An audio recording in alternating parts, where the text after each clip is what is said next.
वाहिगुरु जी का खालसा वाहिगुरु जी की फतेह। कुदरत के बारे में जपजी साहब की 16वीं पौड़ी की विचार चल रही है। ये दूसरा भाग है। पिछली वीडियो में हमने पहले भाग को समझा। आज उसी को आगे बढ़ाते हुए हम गुरु साहब की कृपा से कुछ और ज्ञान और कुदरत की बातें इस पौड़ी में से समझने का यत्न करेंगे। जैसे कि गुरु साहब फरमाते हैं कि जी जात रंगा के नाम, अर्थात अकाल पुरख की इस दुनिया में कई जाति के, कई रंगों के और कई नामों के जीव हैं। संगत जी, निरंकार की कुदरत ऐसे है जैसे एक बहुत बड़ा पेड़। जैसे पेड़ में करोड़ों फूल लगे हैं, लेकिन हर फूल दूसरे फूल से अलग है। हर फूल की महक दूसरे से अलग है और अलग अलग होने के कारण ही ये देखने में बेहद खूबसूरत लग रहा है। ये सारे फूल सारे जीव हैं, ये तने ग्रह हैं, ब्रह्मांड हैं, धरतियां हैं, लेकिन ये सब जुड़े हैं तो एक से, निरंकार से। एक से ही हम सब बने हैं। ये सारा उसी से जगत बना है। ये एक बड़ी ही खूबसूरत जगत की रचना परमात्मा ने की है। गुरु साहब इस पंक्ति में फरमाते हैं कि इस रचना में अनेक जातियों, रंगों तथा अलग अलग नामों से जाने वाले लोग मौजूद हैं, जीव मौजूद हैं, लोक मौजूद हैं और सबना लिखया वड़ी कलाम, अर्थात ये जितने भी रंगों के जीव हैं, अलग अलग नामों से जाने वाले, अलग अलग जातियों व नस्लों में रहने वाले, भांति भांति के रंगों में अनगिनत जीव जो हैं, इन सब का वुड़ी कलाम भाव एक तार चलती कलम से सबका लेखा लिखा गया है। कहने का भाव के बाहर से रंग करके, रूप करके या और किसी तरीके से हर कोई चाहे अलग अलग है, लेकिन भीतर से सभी एक से ही जुड़े हैं, पेड़ के जैसे। इसलिए निरंकार ने सबका लेखा एक जैसा लिखा है। भाव हर एक को धर्म निभाकर चलने वाला लेख लिखा है, हर एक को संतोष में रहने का लेख लिखा है, हर एक को हुक्म में चलने का लेख लिखा है। ऊपर से हम छोटे बड़े अमीर गरीब कुछ भी हो सकते हैं, लेकिन भीतर से एक है। इसका प्रमाण है ये धरती, जहां पर करोड़ों तरह के जीव जंतु हैं। ये अनेकों जीव और हर एक चीज इसी धरती पर है और एक के कारण है। वह एक है तो हम सब हैं। हाँ, ये बात अलग है कि इंसान माया में फंसकर जीवन को बहुत उलझा लेता है। संगत जी, हम विकारों में फंसकर जब धर्म और प्रभु गुणों से दूर जाते हैं तो दुख पाते हैं। अपनों से दूर जाओ फिर दुख तो होता ही है। हम जब रब से दूर होते हैं तो दुखी होते हैं, लेकिन जो अपने मूल को पहचान लेता है, जो निरंकार को पहचान लेता है, जो मूल से जुड़ा रहता है, वह ना केवल परमात्मा से प्रेम कर पाता है बल्कि सबसे प्रेम करने वाला हो जाता है, क्योंकि वह जान जाता है कि हम सब एक से ही जुड़े हैं।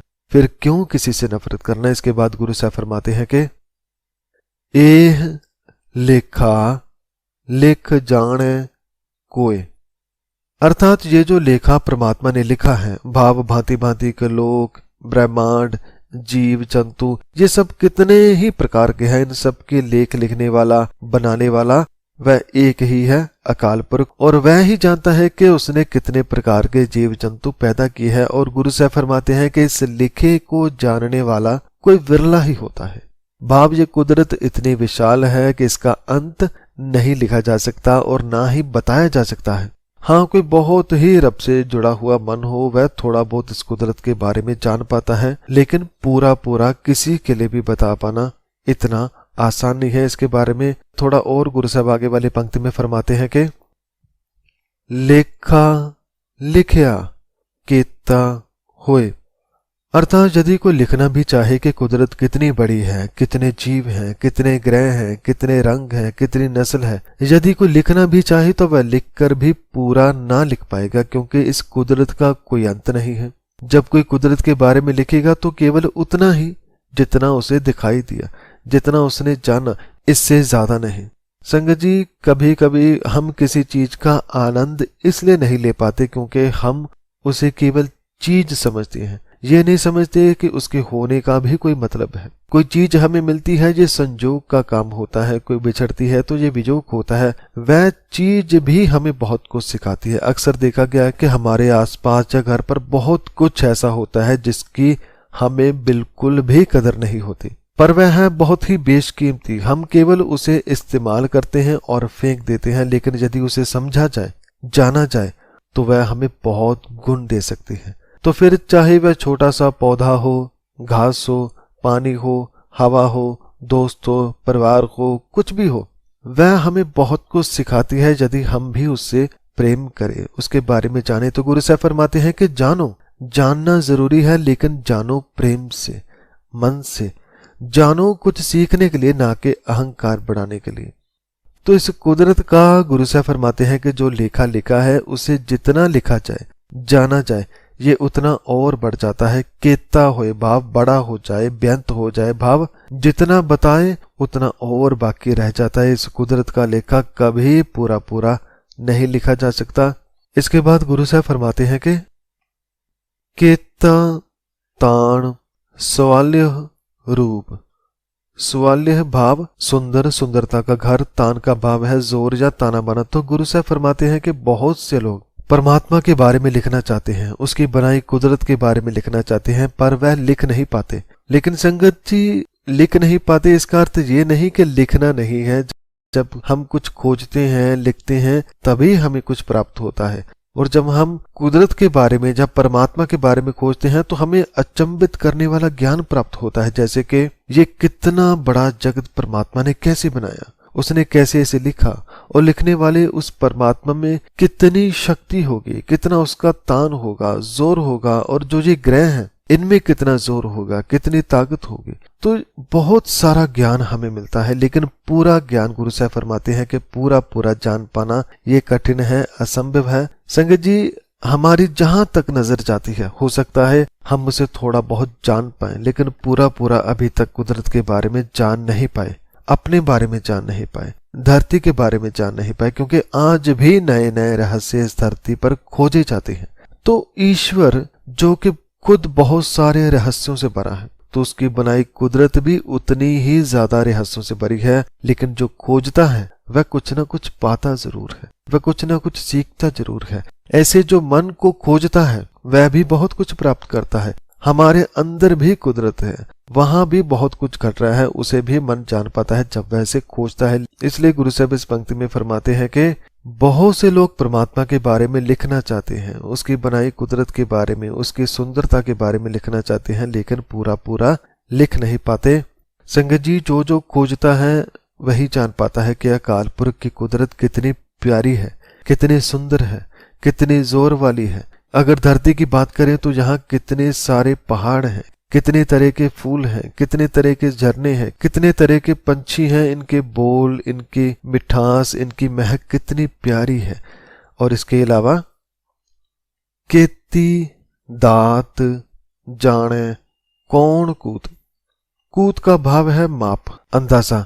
केती दात भाव, ये जो इतनी बड़ी दात हमें मालिक ने दी है, ये पानी, हवा, चांद, सितारे, ग्रह, परिवार, सांसें, गुरबानी, जो भी सब है, इन सभी दातों का कौन अंदाजा लगा सकता है, कौन समझ सकता है कि ये हम जैसे जीवों को अकाल पुरख ने दातें दी हैं, ये इतनी कीमती दातें हमें दी। इसका अंदाजा लगा पाना सचमुच संगत जी बहुत कठिन है। कभी कभी हम विकारों के कारण सोचते हैं कि हमें कोई कुछ नहीं देता, हमारे पास तो कुछ भी नहीं है। लेकिन यदि मन की आंखें खोलें और देखें कि कितना कुछ भगवान ने तो हमें दिया हुआ है, यदि हम लिस्ट बनाने लगे तो सारा दिन खत्म हो जाए, पर दातों के नाम कभी खत्म ना होंगे। निरंकार ने हमें केवल जीवन ही नहीं, केवल जीवन से जुड़ी हर चीज ही नहीं, बल्कि और भी बहुत कुछ दिया है। पर हमारा लालच इतना भारी है कि वह दात को नहीं देखता, केवल लालच को देखता है, अहंकार को देखता है, वे चीजों पर पकड़ बनाता है, वह केवल पैसा देखता है। पेड़ काटो, पानी गंदा करो, हवा में जहर पैदा करो, खेती में जहर, कपड़ों में जहर, हर तरफ लोगों के अहंकार और लालच ने कुदरत से खिलवाड़ किया है। लेकिन ये कुदरत फिर भी रोज खिलती है, रोज रंग भरती है, वह कभी हमसे परेशान नहीं हुई। संगत जी, वह तो फिर अपनी जगह एक न एक दिन बना ही लेगी, लेकिन हम खुद जरूर धीरे धीरे अपने ही जहर से खत्म हो जाएंगे। जहर है हमारे विकार, अवगुण, लालच, अहंकार। जब तक ये रहेगा तब तक हम अपने जीवन का भी खिलवाड़ करेंगे और कुदरत का भी। तो गुरु साहब इस पंक्ति में फरमाते हैं कि परमात्मा की जो दात है ये बहुत ही असीम है, महान है। ऐसा कौन है जो उसका और उसकी दात का संपूर्ण अनुमान लगा सकता है। भाव ऐसा कोई नहीं है जो उसके बारे में पूरा पूरा अनुमान लगा सके। तो उसकी दात कितनी बड़ी है ये केवल दातार परमात्मा ही जानता है। इसके बाद गुरु साहब एक और बहुत बेशकीमती बात फरमाते हैं कि कीता पसाओ एक को कवाओ। पसाओ का भाव है प्रसार या पासार और कवाओ का भाव है वचन, शब्द या हुक्म। तो गुरु साहब इस सृष्टि की शुरुआत के बारे में फरमाते हैं कि ये सारा संसार अकाल पुरख के एक कवाओ भाव शब्द से या हुक्म द्वारा प्रसार में आया। इस जगत की शुरुआत एक शब्द से हुई, उसी से बहुत सारे ब्रह्मांड का पासार होना शुरू हुआ और वह लगातार बढ़ता ही चला जा रहा है, बढ़ता ही चला जा रहा है। इसके बाद गुरु साहब फरमाते हैं कि तिस ते होए लख दरियाओं। उस एक हुक्म से, एक कवाओं से, एक शब्द से लाखों दरिया बहने लगे। दरिया ब्रह्मांड के दरिया, नई जिंदगियों के दरिया, करोड़ों जीव जंतुओं के दरिया केवल एक कवाओं से शुरू हुए और ये दिन प्रतिदिन फैलते ही जा रहे हैं। और ये दरिया इतना विशाल है कि इसे माप पाना, समझ पाना किसी एक की बस की बात नहीं। ये तो वही जानता है जिसने इसे पैदा किया है। तो इसके बाद गुरु साहब फरमाते हैं कि कुदरत कवन कहां विचार, अर्थात कि कुदरत की जो विचार अभी की है ये तो दरिया की एक बूंद के बराबर भी नहीं है। कुदरत तो बहुत विशाल है, बहुत गहरी है। सो मेरी क्या ताकत कि मैं कवन विचार के मैं इस कुदरत की पूरी तरह से विचार कर सकूं। लेकिन जितना इसे खोजता हूं उतना और मन इसमें धंसा चला जाता है, जितना जानता हूं उतना और जानने को मन करता है। इसलिए जब मैं कुदरत को देखता हूं तो इसका अंत तो नहीं पा सकता, लेकिन और बहुत सारा ज्ञान पाता हूं। तो गुरु साहब इस पंक्ति द्वारा फरमाते हैं कि मुझ में इतनी बुद्धि कहाँ कि मैं उस अकथनीय प्रभु की और उसकी कुदरत की समर्थता की विचार कर सकूं। वह तो असीम है, महान है।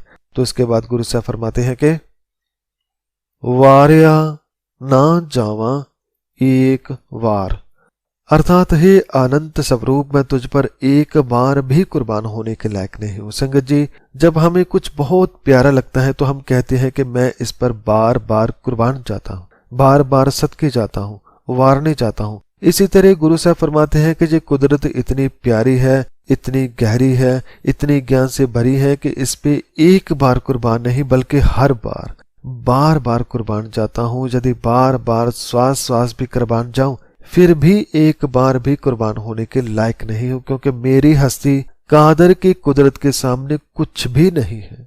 इसके बाद गुरु साहब फरमाते हैं कि जो तुद पावे साई पलीकार, अर्थात हे अकाल पुरख जी, जो तुझे भाया है, साई भाव वही कार, वही कर्म भला है, अच्छा है, जो उसे भाता है उसी में चलना ही सही है। संगत जी, इस पूरे जगत में हुक्म केवल एक का ही चलता है। भाव उसने एक नियम जैसे धर्म को चलाया वैसे ही हुक्म को भी चलाया।